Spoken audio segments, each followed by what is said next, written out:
Last week we had about 5 questions on African history, and we analyzed the answers to the questions after actually letting us know the answers. So this week we are going to as well present 5 questions and also analyze the answers, which I believe that you can use the questions to test your knowledge in African history. Please, we will actually want to make it an interactive one, but we are actually looking out for someone or some people that can say, okay, let us collaborate with you on the area of your tests or the test on your knowledge of African history. Well, if you can give us some level of sponsorship, please contact us. The email that you can use to reach us will be on the comment section. The first question we have to look at, we have to look at for today is this: which of these European countries can be said to have started the transatlantic slave trade? Which of these European countries can be said to have started the transatlantic slave trade? Wow, interesting. Okay, the options we have: 1 or A, Denmark; B, Portugal; C, Britain; D, Germany. A, Denmark; B, Portugal; C, Britain; D, Germany. Wow. Well, the answer is B, Portugal. The Portuguese, as at the period before the institution of the transatlantic slave trade, well, the unfortunate transatlantic slave trade, the Portuguese Portugal was a leading country, powerful country as at that time, and they sponsored a lot of expeditions. These expeditions or explorations brought a good number of at least some Portuguese and some other Europeans to many parts of the world, and Africa happened to be one of them. So when they came, they started having some interactions with Africans, and mainly in the area of commerce. But the truth is that the issue or the issue behind who started the transatlantic slave trade has been a thing of debate. We have the pro-European debaters or pro-European pointers, we have the pro-African pointers in this debate. But the bottom line was this: there was an interaction between the Portuguese and some African kings that they had that they met, and they demanded for some Africans to be taught on the area of commercial agricultural practices. But unfortunately, some of these Africans were not brought back, realizing that they were strong enough that hitherto in the New World that the Europeans attempted enslaving the Indies and some other Caucasians, and most of them were not surviving in harsh conditions. But they tested blacks, they found out that Africans were surviving, and this was the European country to have dictated this, and was the Portuguese, and they undertook a mad rush for Africans. At the time, other European nations observed how interesting and how rewarding it was, followed the Portuguese in this unfortunate trade, which lasted for over close to 3 centuries, and saw over 12 million Africans forcefully taken away from Africa. Oh, very unfortunate, but that is history for us. That's actually a fact that happened. Now let's go to the second question. The second question says, One of these pairs were the earliest groups that occupied the southern African region. One of these pairs were the earliest groups that occupied the southern African region. The first option, A, there is Mau Mau and Jumites. B, Bantu and Sudan. C, San and Khoi Khoi. D, Malians and Portuguese. A, Mau Mau and Jumites. B, Bantu and Sudan. C, San and Khoi Khoi. D, Malians and Portuguese. Wow. The answer there is C, San and Khoi Khoi.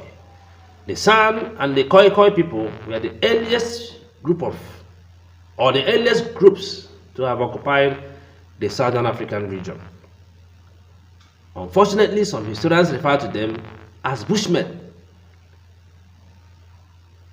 But in the real sense, if you carry out an analysis of how they lead their lives, you will see that they cannot be comfortably called Bushmen.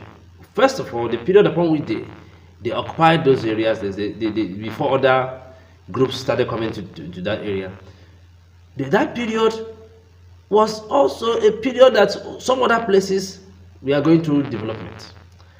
And it's a fact that this group of these groups had high technological advancement. For instance, they were mainly involved in hunting and gathering. And the bows and arrows, precisely the arrows they used, were done in a way that they had some locally made chemicals that was helping them to kill the animals. In any animal that the arrow strikes, even the force of the arrow, if the force of arrow don't kill the animal, the chemical that they produced, which nobody gave them the knowledge, and in most cases they got it from roots and herbs, killed such animal. They produced the traditional medicines they were using to heal themselves. They produced the clothes they were using skins of animals. So these are technology. But unfortunately, some people refer to them as Bushmen. One of them, in fact, both of them really had some level of advancement.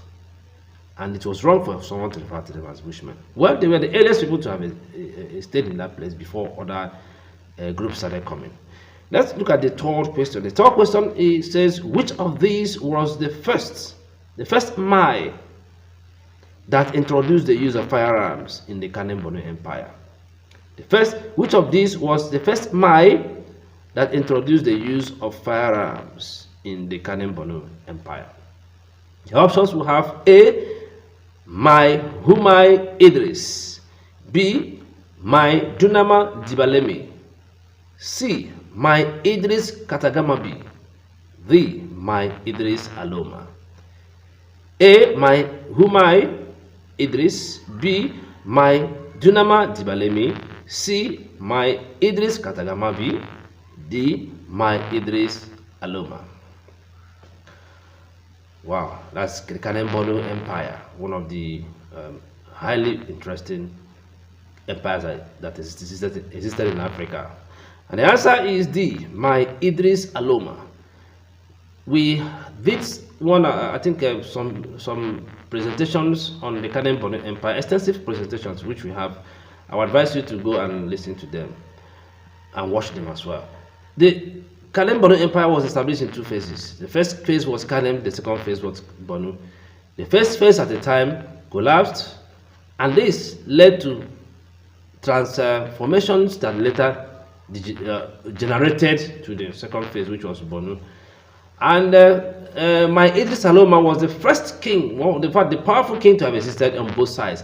But he ruled mainly on the second phase, that was the Bonu phase of the Cannonball Empire. He was the first king to have introduced the use of firearms. He purchased muskets through the Ottoman Empire. He had very effective and efficient diplomatic relationship with the Ottoman Empire and some other areas, some other kingdoms and empires in North Africa and other, even to the point of Europe. So with this effective diplomatic relationship, he was able to purchase firearms, making him the greatest king to have existed under the Cannonball Empire, or the greatest king to have made an impact in the empire.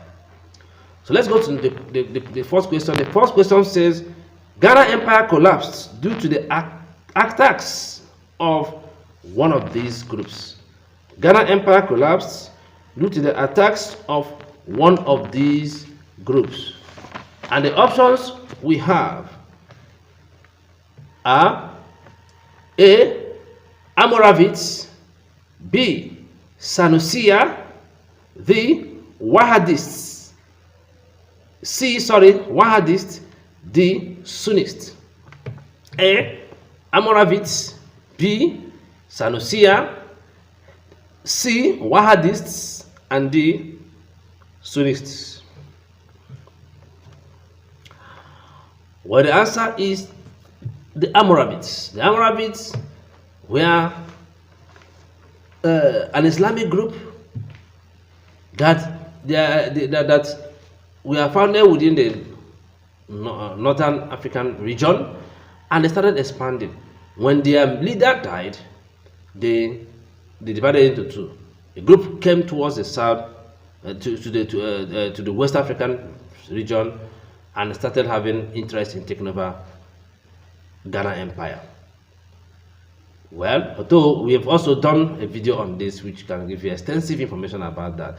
And the Almoravids decided to attack Ghana Empire. They sustained the attack on Ghana Empire to a point the empire collapsed and they took over the empire. Now let's look at the last question in this week's test on the knowledge of African history. The question says, the man that is credited to be the founder of Nupe Kingdom was dash. The man that is credited to be the founder of Nupe Kingdom was dash. The man that was credited, to be the founder of Nupe Kingdom was dash. A. Akintola Adebayo, B. Swede Edegi, C. Kwame Osei, D. Abbas Ali. A. Akintola Adebayo, B. Swede Edegi, C. Kwame Osei, and D. Abbas Ali. Well, the answer is B. Swede Edegi. Swede Edegi was instrumental to the foundation of Nupe Kingdom. Well, when I say foundation of Nupe Kingdom, actually the Nupe people were already in existence before the foundation of Nupe Kingdom. So Swede Edegi played a role towards the foundation of the political unit referred to as Nupe Kingdom, but not the foundation of the people. So his father was an Igala king, one of the Ata of Igala that ruled at that period, while his mother was a Nupe woman from Nku. Well, when his father died as a prince of Igala, his half brothers, whose mothers were of the Igala ethnic orientation, became very jealous of him because his father loved him. This made him to run back to Nupe land. We also did a very extensive explanation or extensive coverage of the history of Nupe Kingdom. Please go check our presentations, you see it, and then also go through them. Thanks for being part of this week's test your knowledge of African history. Please subscribe to our channel if you are new. Please do us the good thing of subscribing to our channel, and also clicking on the notification icon so that anytime we present a new concept, you'll be one of the earliest people to be notified.